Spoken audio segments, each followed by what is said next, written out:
দর্শক, লামিয়া নামের এই মেয়েটি গান গেয়ে সোশ্যাল মিডিয়াতে একবারে তোলপাড় করে দিয়েছে। তো আজকে আমরা ওর গান শোনার জন্য চলে আসছি ওর বাড়িতে। এই যেটা হচ্ছে ওর বাড়ি। তো আপু, একটা গান শোনাও। তোমার নাম কি যেন?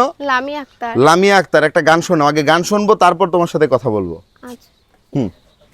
কে বলে পাগল, সে যেন কোথায় রয়েছে কত দূরে, মন কেন এত কথা বলে, ও পাগল মন মন রে, মন কেন এত কথা বলে, মনকে আমার যত চাই যে বোঝাইতে, মন আমার চাই রঙের ঘোড়া দৌড়াইতে, পাগল মন রে, মন কেন এত কথা বলে, ও পাগল মন মন